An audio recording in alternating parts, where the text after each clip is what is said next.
সুপ্রিয় শিক্ষার্থীবৃন্দ, আসসালামু আলাইকুম। আশা করি তোমরা সকলেই ভালো আছো। আজ আমরা আলোচনা করতে যাচ্ছি তোমাদের আইসিটি বিষয়ের চতুর্থ অধ্যায় সম্পর্কে, ওয়েব ডিজাইন পরিচিতি ও এইচটিএমএল। প্রথমেই আমাদের জানার দরকার যে ওয়েবসাইট কি, ওয়েবসাইট কি কাজে ব্যবহৃত হয়। ওয়েবসাইট জানার আগে যদি আমরা ওয়েব পেজ সম্পর্কে জানি তাহলে খুব সহজেই ওয়েবসাইট সম্পর্কে ধারণা লাভ করতে পারবো। ওয়েব পেজ কাকে বলে? ওয়েব পেজ হলো এক ধরনের ইলেকট্রনিক পেজ। ইলেকট্রনিক পেজ, এই ওয়েব পেজে কি থাকে? তোমরা জানো যে ওয়েব পেজ হলো যে তথ্যগুলো প্রকাশ করে, এই তথ্যগুলো সাধারণত প্রকাশিত হয় বিভিন্ন ধরনের লেখার মাধ্যমে, অর্থাৎ টেক্সটের মাধ্যমে। আর কিছু তথ্য প্রকাশিত হয় যে তথ্যগুলো বিভিন্ন ধরনের ছবির মাধ্যমে প্রকাশিত হয়। এই ছবিগুলোকে আবার কিন্তু আমরা বিভিন্ন ধরনের ভাগে ভাগ করতে পারি। যেমন কিছু ছবি আছে স্থির চিত্র, আবার কিছু ছবি আছে চলমান চিত্র যেগুলোকে আমরা ভিডিও বলি, আবার কিছু ছবি আছে যেগুলোকে আমরা অ্যানিমেশন বলি। তাহলে ছবির এই যে স্থির চিত্র, চলমান চিত্র এবং অ্যানিমেশন টাইপের ছবি, এইগুলোকে একত্রে আমরা বলতে পারি গ্রাফিক্স। আর তোমরা ওয়েবসাইটের মাধ্যমে বিভিন্ন ধরনের গান শুনতে পাও, অর্থাৎ অডিও, যেটাকে বলতে পারি আমরা সাউন্ড। তাহলে আমরা দেখতে পাচ্ছি একটি ওয়েবসাইটে যে ওয়েব পেজগুলো থাকে, এই ওয়েব পেজে কী থাকে? এক নম্বর হলো টেক্সট থাকে, দুই নম্বর হলো আমরা যে ছবিগুলোর কথা বললাম এটিকে আমরা বললাম গ্রাফিক্স, আর তিন নম্বরে আমরা বললাম ওয়েবসাইটে অডিও থাকে, শব্দ থাকে, অর্থাৎ এটিকে আমরা বললাম সাউন্ড। তাহলে খুব সহজে আমরা বলতে পারি যে একটি ওয়েব পেজ হলো এমন একটি পেজ যেটি হলো ইলেকট্রনিক পেজ এবং সেটিতে টেক্সট, গ্রাফিক্স এবং সাউন্ড থাকে। এখন এই টেক্সট, গ্রাফিক্স এবং সাউন্ড এর মাধ্যমে কি প্রকাশিত হয় বা এর মাধ্যমে কি ধরনের তথ্য প্রদান করা হয়? সাধারণত বিভিন্ন ধরনের প্রতিষ্ঠান তাদের বিভিন্ন ধরনের পণ্য ও সেবা সম্পর্কে ব্যবহারকারীকে অবহিত করতে চায়। এই অবহিত করার বা পণ্য সম্পর্কে বা সেবা সম্পর্কে জানানোর জন্য তারা যে মাধ্যমটি ব্যবহার করে সেটি হলো ওয়েবসাইট। আর এই ওয়েবসাইটের বিভিন্ন পেজে তারা তাদের পণ্যের বিভিন্ন ধরনের গুণগত মান, সুযোগ সুবিধা এবং তাদের যদি কোনো প্রপোজাল বা কোনো ধরনের প্রচারণামূলক কোনো বিষয় থাকে সেগুলোও কিন্তু তারা ওয়েবসাইটের মাধ্যমে প্রকাশ করে। আবার সরাসরি তথ্যগুলো কিন্তু টেক্সট আকারে, গ্রাফিক্স আকারে, সাউন্ড আকারে না থেকেও এগুলো বিভিন্ন লিঙ্ক আকারেও বিভিন্ন ওয়েব পেজে থাকতে পারে।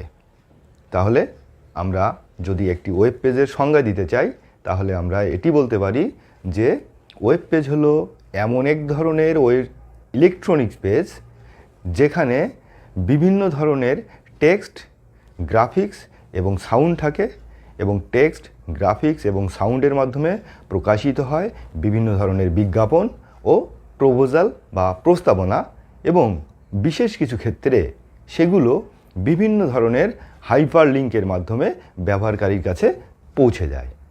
অর্থাৎ ওয়েব পেজে টেক্সট, গ্রাফিক্স এবং সাউন্ডের সংমিশ্রণে তৈরিকৃত একটি ইলেকট্রনিক্স পেজ যেখানে বিভিন্ন ধরনের তথ্য থাকে, আর এই তথ্যগুলো বিভিন্ন ধরনের বা বহু হাইপারলিঙ্কের মাধ্যমে ব্যবহারকারীর কাছে ওই তথ্য সম্পর্কে বিস্তারিত বিষয়গুলো অবগত করানোর ব্যবস্থা থাকে।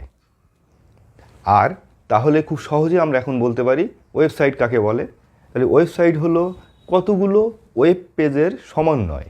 যে পেজ তৈরি, যে ওয়েবসাইট, যে সাইট তৈরি করা হয় সেটি হলো ওয়েবসাইট। অর্থাৎ ওয়েবসাইট হবে কতগুলো ওয়েব পেজের সমন্বয়। তো তাহলে আমরা পরিষ্কার হলাম যে ওয়েব পেজ কাকে বলে এবং ওয়েব সাইট কাকে বলে। এখন আমরা একটু আলোকপাত করি যে ওয়েবসাইটের সুবিধা কী, কেন বর্তমান সময়ে ওয়েবসাইট এত জনপ্রিয়। ওয়েবসাইট জনপ্রিয়তা হওয়ার কিন্তু অনেকগুলো কারণ আছে। তার মধ্যে অন্যতম কয়েকটি কারণের ভিতরে আমরা বলতে পারি যে খুব অল্প খরচে কোনো একটি প্রতিষ্ঠান বা সেবামূলক প্রতিষ্ঠান বা উৎপাদনকারী প্রতিষ্ঠান বা ব্যবসায়িক প্রতিষ্ঠান বা শিক্ষামূলক প্রতিষ্ঠান তারা তাদের তথ্য এবং সেবা সম্পর্কিত বিভিন্ন বিষয় সহজে ব্যবহারকারীর সামনে উপস্থাপন করে দিতে পারে ওয়েবসাইটের মাধ্যমে। আবার ওয়েবসাইটের মাধ্যমে আমরা কিন্তু তাৎক্ষণিকভাবে যে কোনো প্রান্তে থেকে যে কোনো সময় বিভিন্ন ধরনের তথ্য সম্পর্কে অবগত হতে পারি বা তথ্য আহরণ করতে পারি। আমরা চাইলে বিভিন্ন ধরনের তথ্য ওয়েবসাইটটিকে ডাউনলোড করে প্রিন্ট আকারে আমরা সংরক্ষণও করে রাখতে পারি। আবার যদি ওয়েবসাইটের মাধ্যমে তোমরা জানো যে তোমাদের যে শিক্ষা কার্যক্রম পরিচালিত হয়, এই শিক্ষা কার্যক্রমগুলো তোমাদের যে যেমন ফর্ম ফিল আপ, রেজিস্ট্রেশন ইত্যাদি কাজগুলোও কিন্তু ওয়েবসাইটের মাধ্যমে প্রকাশিত হতে হয়। আবার তোমরা বিভিন্ন ধরনের রেজাল্ট বা ফলাফল এটিও কিন্তু ওয়েবসাইটের মাধ্যমে সংরক্ষণ করতে পারো।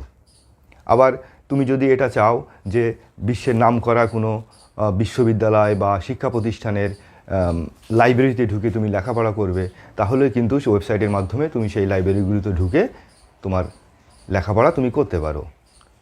তারপরে আমরা বিভিন্ন ধরনের যানবাহনের টিকিট বুকিং, যেমন রেলের, বিমানের ইত্যাদি টিকিট বুকিংও কিন্তু বাড়ি বসে ওয়েবসাইটের মাধ্যমে আমরা করে ফেলতে পারি। বিভিন্ন ধরনের হোটেলে রিজার্ভেশন সিস্টেম, হোটেল কিংবা হসপিটালগুলোতেও কিন্তু আমরা ওয়েবসাইটের মাধ্যমে আমাদের বাড়ি ঘরে বসেই বিভিন্ন ধরনের কাজ সম্পাদন করতে পারি, বিভিন্ন ধরনের সেবাও আমরা গ্রহণ করতে পারি। সামাজিক যোগাযোগ ওয়েবসাইট যেমন ফেসবুক, টুইটার ইত্যাদির মাধ্যমে আমরা আমাদের আত্মীয় স্বজন, বন্ধুবান্ধব তাদের সাথে কিন্তু যোগাযোগ রক্ষা করতে পারি, আমাদের মতামতও প্রদান করতে পারি। সার্বিকভাবে দেখা যাচ্ছে যে ওয়েবসাইটের গুরুত্ব অনেক বেশি। এজন্য বর্তমান সময়ে প্রায় প্রতিটি প্রতিষ্ঠানেরই এক বা একাধিক ওয়েবসাইট আছে। তো আমরা জানতে পারলাম যে ওয়েবসাইটের সুবিধা কী। ওয়েবসাইটের এই সুবিধার কারণেই কিন্তু দিনের পর দিন ওয়েবসাইট এত বেশি জনপ্রিয়তা অর্জন করছে এবং প্রতিনিয়ত পৃথিবীতে প্রতিদিন হাজার হাজার নতুন নতুন ওয়েবসাইট তৈরি হচ্ছে। এখন আমরা জানতে চাই যে ওয়েবসাইটের প্রকারভেদ কী, অর্থাৎ ওয়েবসাইট কয় প্রকার হতে পারে। প্রথমেই আমরা যাই গঠনগত দিক থেকে ওয়েবসাইটের প্রকারভেদ। গঠনগত অর্থাৎ গঠনশৈলীর উপরে নির্ভর করে ওয়েবসাইট কয় প্রকার হতে পারে। গঠনশৈলীর উপরে নির্ভর করে ওয়েবসাইট দুই প্রকারের হতে পারে। এক হলো স্ট্যাটিক ওয়েবসাইট, দুই হলো ডাইনামিক ওয়েবসাইট। তো স্ট্যাটিক ওয়েবসাইট কি এবং ডাইনামিক ওয়েবসাইট কি? স্ট্যাটিক ওয়েবসাইট হলো সেই ধরনের ওয়েবসাইট যে ওয়েবসাইটের কন্টেন্টগুলো বা তথ্যগুলো রান টাইম বা লোড টাইম এর পরে আর কোনো পরিবর্তন করা সম্ভব নয় বা পরিবর্তন করা যায় না। অর্থাৎ স্ট্যাটিক ওয়েবসাইটের তথ্যগুলো বা কন্টেন্টগুলো এগুলো সাধারণত পূর্ব নির্ধারিত থাকে, এগুলো সাধারণত নিয়মিত পরিবর্তন করার প্রয়োজনও হয় না। স্ট্যাটিক ওয়েবসাইটে তৈরি করার জন্য সাধারণত HTML বা CSS, HTML hypertext markup language এবং CSS হলো ক্যাসকেডিং স্টাইল শিট, এই দুই ধরনের ওয়েব ডিজাইন টুলস ব্যবহার করা হয়। স্ট্যাটিক ওয়েবসাইটের সাথে কখনোই কোনো ডেটাবেস যুক্ত থাকে না, অর্থাৎ স্ট্যাটিক ওয়েবসাইট হয় খুবই সাদামাটা ধরনের এবং এটি সাধারণত কালারফুল হয় না, দৃষ্টিনন্দন বা আকর্ষণীয় তেমন হয় না। তবে এর তথ্যগুলো খুবই প্রয়োজনীয় এবং যাদের প্রয়োজন কেবলমাত্র স্ট্যাটিক ওয়েবসাইট তারাই তৈরি করে এবং বর্তমানে এর ব্যবহার বলতে গেলে খুব বেশি নেই তেমন, তবে তারপরেও স্ট্যাটিক ওয়েবসাইটের প্রয়োজনীয়তা অনস্বীকার্য। এরপরে আমরা যাই ডাইনামিক ওয়েবসাইট। ডাইনামিক ওয়েবসাইটটা হলো একটি চলমান ওয়েবসাইট। এটির জনপ্রিয়তা অনেক বেশি এবং বর্তমানে কিন্তু বেশিরভাগ ওয়েবসাইটই ডাইনামিক হয়ে থাকে। ডাইনামিক ওয়েবসাইটের অন্যতম বৈশিষ্ট্য হলো যে রান টাইম বা লোড টাইম এর পরে ব্যবহারকারী চাইলেও এই ওয়েবসাইটের বিভিন্ন ধরনের তথ্যের পরিবর্তন ঘটাতে পারে, অর্থাৎ এই ওয়েবসাইটের তথ্যগুলো নিয়মিত পরিবর্তন হতে পারে। এই ওয়েবসাইটে তৈরি করার জন্য যে ল্যাঙ্গুয়েজগুলো ব্যবহার করা হয় তার ভিতরে অন্যতম হলো HTML, CSS, PHP, ASP, JSP ইত্যাদি। অর্থাৎ এই ওয়েবসাইট যেহেতু এই ল্যাঙ্গুয়েজগুলো ব্যবহার করে তৈরি করা হয়, সুতরাং প্রত্যেকটা ল্যাঙ্গুয়েজের একটি স্বতন্ত্র বৈশিষ্ট্য আছে। সেই বৈশিষ্ট্যগুলো কিন্তু এই ওয়েবসাইটে থেকেই যায়। যেমন এই ওয়েবসাইটে কিন্তু অবশ্যই ডেটাবেস যুক্ত থাকে, এবং এই ওয়েবসাইটে ডেটাবেস যুক্ত থাকার কারণে এই ওয়েবসাইট কিন্তু অনেক বড় হয় এবং এর কন্টেন্টও কিন্তু অনেক বিস্তারিত থাকে, যে কারণে এটি তোমার কম্পিউটারে লোড হতে কিন্তু সময় নেবে। এই ওয়েবসাইট অত্যন্ত দৃষ্টিনন্দন এবং আকর্ষণীয় হয়। এই ওয়েবসাইটে ব্যবহারকারী তার মতামতও কিন্তু এখানে প্রদান করতে পারে। সুতরাং এই ওয়েবসাইটের ব্যবহার বর্তমান সময়ে অনেক বেশি, এবং এটি অত্যন্ত কালারফুল এবং দৃষ্টিনন্দন হওয়ার ক্ষেত্রে কারণে বিভিন্ন ব্যবহারকারী এই ডায়নামিক ওয়েবসাইট ব্যবহার করতে স্বাচ্ছন্দ্য বোধ করে থাকেন। তবে এই ওয়েবসাইটটি ডেভেলপ করা বা আপডেট করাও কিন্তু অনেক কঠিন ব্যাপার, কারণ এটি যেহেতু ওয়েবসাইটটি বড়, সুতরাং এটি মেনটেন করাও কিন্তু যথেষ্ট ভালো এবং দক্ষ জনবলেরও প্রয়োজন আছে। এটি গেল আমাদের স্ট্যাটিক এবং ডায়নামিক ওয়েবসাইট, যেটি হলো আমাদের গঠনের উপর নির্ভর করে ওয়েবসাইটের প্রকারভেদ। আবার আমরা যদি অবস্থানের উপর ভিত্তি করে ওয়েবসাইটের প্রকারভেদ চিন্তা করি, সেটিও আবার দুই প্রকার। একটি হলো লোকাল, আরেকটি হলো রিমোট। তো লোকাল ওয়েবসাইট কাকে বলে? ওয়েবসাইট যখন প্রাথমিকভাবে তৈরি করা হয় তখন অবশ্যই আমাদেরকে কোনো ইলেকট্রনিক ডিভাইস ব্যবহার করতে হয়, বিশেষ করে কম্পিউটার। তো যে ওয়েবসাইট নিজস্ব কম্পিউটার বা সার্ভারে সংরক্ষিত থাকে এবং ওই সার্ভারের ডিরেক্টরি থেকে সরাসরি কোনো ইন্টারনেট সংযোগ ছাড়াই যে ওয়েবসাইট ব্যবহার করা যায় বা ব্যবহার করা হয়, ওই ওয়েবসাইটকে লোকাল ওয়েবসাইট বলে। অর্থাৎ লোকাল ওয়েবসাইটের ব্যবহারের সীমাবদ্ধতা আছে। এই ওয়েবসাইট কিন্তু যে কোনো ব্যবহারকারী ইচ্ছামতো ব্যবহার করতে পারবে না। শুধুমাত্র ওই যে কম্পিউটারে ওয়েবসাইটটি তৈরি করা হয়েছে, ওই কম্পিউটারটি যার কাছে থাকবে সেই ব্যবহারকারী কিন্তু সে ওয়েবসাইটটি ব্যবহার করতে পারবে। অর্থাৎ এটি হলো নিজস্ব সার্ভারে সংরক্ষিত একটি ওয়েবসাইট, এবং এটি ব্যবহার করার ক্ষেত্রে আমাদেরকে অবশ্যই কোনো ইন্টারনেট সংযোগের প্রয়োজন হবে না। অপরপক্ষে রিমোট ওয়েবসাইট। ওয়েবসাইট তৈরির যে মূল উদ্দেশ্য সেটি হলো যে ওয়েবসাইটে যে তথ্যগুলো সংরক্ষিত আছে, যে সেবাগুলো সম্পর্কে বলা আছে, এই বিষয়গুলো কিন্তু ব্যবহারকারীর কাছে উন্মুক্ত করা। কিন্তু লোকাল ওয়েবসাইটের ক্ষেত্রে কিন্তু আমরা সেটি দেখতে পাচ্ছি না। তাহলে আমাদেরকে ওয়েবসাইটটি কী করতে হবে? রিমোট করতে হবে। অর্থাৎ আমাদের ওয়েবসাইটটিকে যদি আমরা এমন কোনো স্থানে, অর্থাৎ দূরবর্তী কোনো কম্পিউটারে বা কোনো সার্ভারে স্থানান্তর করি, যে সার্ভার বা কম্পিউটার থেকে পৃথিবীর যাবতীয় ব্যবহারকারী ইন্টারনেট সংযোগের মাধ্যমে আমাদের ওই ওয়েবসাইটটি ভিজিট করতে পারবে, তখন আমাদের ওয়েবসাইটটি হয়ে যাবে রিমোট ওয়েবসাইট। অর্থাৎ রিমোট ওয়েবসাইট হলো সেই ওয়েবসাইট যে কিছু শর্ত সাপেক্ষে আমরা যদি দূরবর্তী কোনো কম্পিউটার বা সার্ভারে আমাদের ওই লোকাল ওয়েবসাইটটি স্থানান্তর করি এবং পৃথিবীর যাবতীয় ব্যবহারকারী একটি স্বতন্ত্র অ্যাড্রেস বা ঠিকানা দিয়ে তাদের কম্পিউটারে ব্রাউজারের মাধ্যমে আমাদের ওয়েবসাইটটি ডাউনলোড করতে পারবে এবং সেটি তারা দেখতে পারবে, তখনই ওই ওয়েবসাইটটি হবে রিমোট ওয়েবসাইট। তাহলে আমরা বুঝতে পারলাম যে লোকাল ওয়েবসাইট কী এবং রিমোট ওয়েবসাইট কী।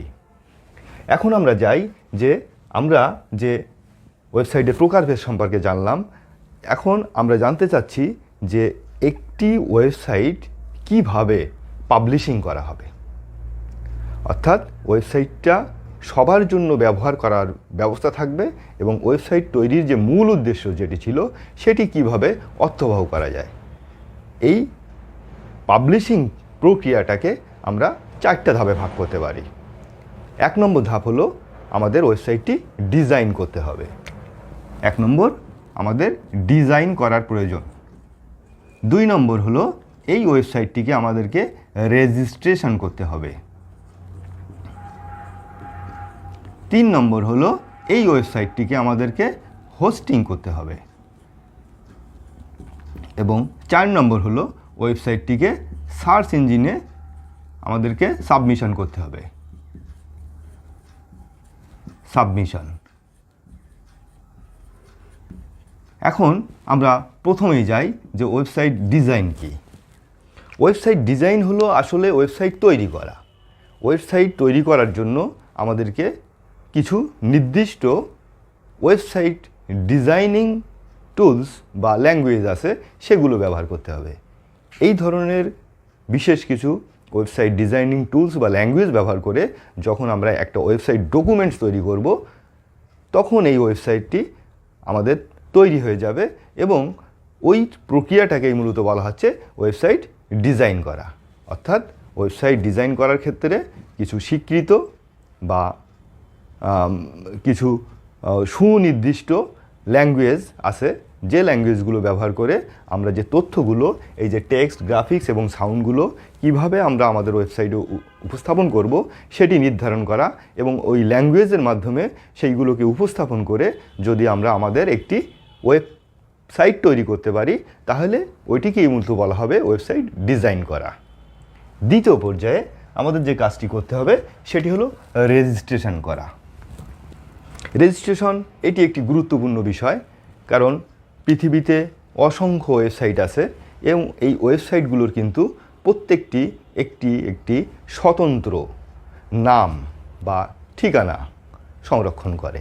অর্থাৎ একই ধরনের নাম বা ঠিকানা সম্বলিত একাধিক কোনো ওয়েবসাইট নেই। তো প্রথমেই যখন আমরা রেজিস্ট্রেশন করতে যাব, তাহলে আমাদেরকে একটি অনলাইনে ফর্ম পূরণ করতে হবে, যেখানে কিছু তথ্য আছে। সেই তথ্যগুলো আমাদেরকে পূরণ করে এটিকে আমাদের পাঠাতে হবে ডিএনএসের কাছে। ডিএনএসএস হলো ডোমেইন নেমিং সিস্টেম, অর্থাৎ এই প্রতিষ্ঠানটি আমাদের ওয়েবসাইটটিকে একটি স্বতন্ত্র নাম প্রদান করবে। তারপরে এই স্বতন্ত্র নামটি আমরা সংরক্ষণ করব বা আমরা গ্রহণ করব, করার পরে এটিকে আমাদেরকে আইসিএনএনের কাছে পাঠানো হবে, internet corporation for assign names and numbers. এই প্রতিষ্ঠানটি কী করে, যে পৃথিবীতে যতটা ওয়েবসাইট ব্যবহারকারী আছে, যতটা কম্পিউটার আছে, এই কম্পিউটারগুলোকে বিভিন্ন জোনে ভাগ করে এবং তাদের ভিতরে ইন্টারকানেক্টেড অর্থাৎ ইন্টারনেট সংযুক্ত করার মাধ্যমে জোন ভিত্তিক একটি বিশেষ কম্পিউটারকে দায়িত্ব দিয়ে দেয় যে তাদের ভিতরে সংযোগ স্থাপন করার। যদি কোনো কারণে সংযোগ স্থাপন করতে ব্যর্থ হয়, তাহলে কী জন্য ব্যর্থ হচ্ছে বা কেন সংযোগ স্থাপন করা যাচ্ছে না, সেইগুলো সে টপ লেভেল ডোমেইনকে জানায় এবং পরবর্তীতে তারা কিন্তু আবার ব্যবহারকারীকেও বিভিন্ন মেসেজের মাধ্যমে জানিয়ে দেয়। তাহলে আমরা বুঝতে পারছি এটি যে রেজিস্ট্রেশনটা আমাদের কাছে এতটা গুরুত্বপূর্ণ যে আমাদেরকে এই যে স্বতন্ত্র নাম নিতে হবে এবং এই স্বতন্ত্র নামগুলোই আমাদেরকে সংরক্ষণ করতে হবে একটি নির্দিষ্ট জায়গায়, এবং সেটির কাজ ডিএনএস এবং আইসিএনএন করে থাকে। আর এটির জন্য আমাদেরকে যে কাজ করতে হবে, অর্থাৎ ওয়েবসাইট নির্মাতা প্রতিষ্ঠানের যে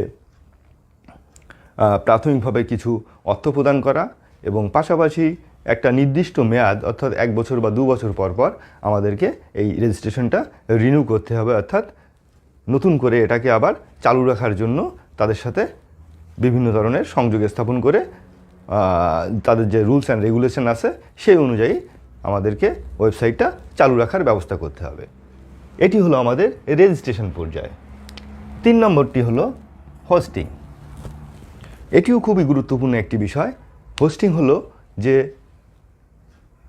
আমরা জানি যে আমাদের ওয়েবসাইটে যে তথ্যগুলো আছে, এই তথ্যগুলো আসলে আমরা ব্যবহারকারীর কাছে পৌঁছে দিতে চাচ্ছি ওয়েবসাইটের মাধ্যমে। তো আমাদের ওয়েবসাইটটা যদি বেশি মানুষ ব্যবহার করতে পারে বা ব্যবহার করে, তাহলেই কিন্তু আমাদের মূল উদ্দেশ্য সাধিত হবে। তো এই কাজটা করার জন্য আমাদের ওয়েবসাইটটা প্রথমে ডিজাইন করার পরে রেজিস্ট্রেশন সম্পন্ন হওয়ার পরপরই আমাদেরকে এটি এমন একটা জায়গায় স্থানান্তর করতে হবে, অর্থাৎ সার্ভারে স্থানান্তর করতে হবে, যেন পৃথিবীর যাবতীয় ব্যবহারকারী আমাদের ডিএনএসের কাছ থেকে দেয়া আমাদের যে নামটা ছিল, যে অ্যাড্রেসটা ছিল, যে ঠিকানাটা ছিল, এই ঠিকানা তাদের ব্যবহারকারী তার কম্পিউটারের ব্রাউজারের অ্যাড্রেস বারে লিখে সার্চ দিলেই যেন আমাদের এই ওয়েবসাইটটি তাদের কাছে পৌঁছে যায়। এজন্য আমাদেরকে একটি দূরবর্তী কোনো সার্ভারে স্থানান্তর করতে হবে। এই সার্ভারে স্থানান্তর করার ক্ষেত্রে আমাদেরকে কিছু কিন্তু শর্ত মেনটেন করতে হয় সার্ভার প্রতিষ্ঠানগুলোর সাথে। যেমন যদি আমার ওয়েবসাইটটি আকার বড় হয় তাহলে আমাদেরকে কী পরিমাণে অর্থ পে করতে হবে। আবার আমার ওয়েবসাইটটি আমি কি গতিতে ব্যবহারকারীর সাথে সংযোগ স্থাপন করবে, অর্থাৎ ব্যান্ডউইথ কত হবে, তার উপরে নির্ভর করে কিন্তু আমাদেরকে কিছু অর্থ প্রদান করতে হবে। আবার আমাদের ওয়েবসাইটটি কোন কোন ব্রাউজারের মাধ্যমে ওপেন হবে সেটিও কিন্তু বিবেচ্য বিষয়। তো এই সার্বিক বিষয়গুলো আমরা যদি কোনো সার্ভার কোম্পানির সাথে চুক্তি করে আমাদের ওয়েবসাইটটি তাদের সার্ভারে রাখি এবং সেই ওয়েবসাইটটি যদি পৃথিবীর যাবতীয় ব্যবহারকারী ব্যবহার করতে পারে, তাহলে আমরা যে প্রক্রিয়ার মাধ্যমে এই কাজটি সম্পন্ন করলাম সেই প্রক্রিয়াটিকেই মূলত বলা হবে হোস্টিং করা। অর্থাৎ হোস্টিং হলো সার্ভারে স্থানান্তর করা, এটাকে মূলত বলা হচ্ছে হোস্টিং। ফাইনালি আমাদের ওয়েবসাইটটি কী করতে হবে, ওয়েবসাইটে সাবমিশন করতে হবে, অর্থাৎ এটিকে সার্চ ইঞ্জিনে সাবমিশন করতে হবে। সার্চ ইঞ্জিন কেমন জিনিস? সার্চ ইঞ্জিন এটিও একটি সফটওয়্যার। সেটি হলো যে ইন্টারনেটে রক্ষিত যে কোনো ধরনের তথ্য খুঁজে পাওয়ার জন্য আমরা যে সফটওয়্যারটা ব্যবহার করি তার নাম হলো সার্চ ইঞ্জিন। আমরা যে ওয়েবসাইটটি তৈরি করেছি, যে উদ্দেশ্যেই তৈরি করি না কেন, আমাদের এই ধরনের উদ্দেশ্য সম্বলিত পূর্বে অনেক প্রতিষ্ঠান কিন্তু এই টাইপের ওয়েবসাইট তৈরি করে রাখতে পারে। তাহলে ব্যবহারকারী যখন আমাদের ওয়েবসাইটের মূল ঠিকানা না জানবে, তাহলে কিন্তু সরাসরি সে কিন্তু আমাদের ওয়েবসাইট ভিজিট করতে পারবে না। সে যে তথ্য সম্পর্কে জানতে চাচ্ছে সেই তথ্য সম্পর্কিত বিভিন্ন ধরনের ওয়েবসাইট ইন্টারনেটে থাকতে পারে। তাহলে আমরা যদি আমাদের ওয়েবসাইটটি সার্চ ইঞ্জিনে সাবমিশন করি আর ব্যবহারকারী যদি সার্চ ইঞ্জিনের মাধ্যমে যে ধরনের তথ্য খুঁজতে চাচ্ছে সেই ধরনের তথ্য খোঁজার জন্য কিছু কিওয়ার্ড ব্যবহার করে গুগল, ইয়াহু, বিং ইত্যাদি বিভিন্ন ধরনের সার্চ ইঞ্জিনের মাধ্যমে যদি আমাদের ওয়েবসাইটটি বা ওই ধরনের ওয়েবসাইটটি খুঁজতে চায়, তাহলে যেন আমাদের ওয়েবসাইটটি ওই ব্যবহারকারীর সামনে প্রদর্শিত হয়। এই ব্যবস্থা সম্পন্ন করার জন্য আমাদেরকে অবশ্যই আমাদের ওয়েবসাইটটিকে সার্চ ইঞ্জিনে সাবমিশন করা প্রয়োজন। প্রিয় শিক্ষার্থী বন্ধুরা, আমরা যদি এই 4টি ধাপ সরাসরি এভাবে ধারাবাহিকভাবে সম্পন্ন করতে পারি, তাহলে আমরা কিন্তু আমাদের ওয়েবসাইটটি পাবলিশিংয়ের কাজটি সুসম্পন্ন করতে পারবো। এর ভিতরে আরও একটি কাজ আছে, সেটি হলো সার্চ ইঞ্জিনে সাবমিশন করলেই কিন্তু আসলে সব কাজ সম্পন্ন হয়ে যায় না। এখানে আরও একটি কাজ করা গুরুত্বপূর্ণ, সেটিকে বলা হয় SEO, অর্থাৎ search engine optimisation. Search engine অপটিমাইজেশনের কাজটা একটু অন্যরকম। সেটি হলো যে একই ধরনের তথ্য সম্বলিত বহু ওয়েবসাইট কিন্তু সার্চ ইঞ্জিনে বা ইন্টারনেটে থাকতে পারে। তো ইন্টারনেটে যে একই ধরনের তথ্য সম্বলিত ওয়েবসাইটগুলো আছে, এই ওয়েবসাইটটি ভিতরে যদি কোনো ব্যবহারকারী তার প্রয়োজনীয় তথ্যগুলো যে কোনো একটি ওয়েবসাইটে পেয়ে যায়, তাহলে কিন্তু সে পরবর্তী ওয়েবসাইটগুলো ভিজিট করার জন্য তেমন আগ্রহী হবে না। তো প্রথম দিকে আনার জন্য আমাদের ওয়েবসাইটটি, তোমরা জানো যে কম্পিউটারে সার্চ ইঞ্জিনের মাধ্যমে বিভিন্ন ধরনের তথ্য সম্বলিত যদি কোনো ওয়েবসাইট এর কিওয়ার্ড দিয়ে সার্চ করা হয়, তাহলে মোট 10টি করে আসে।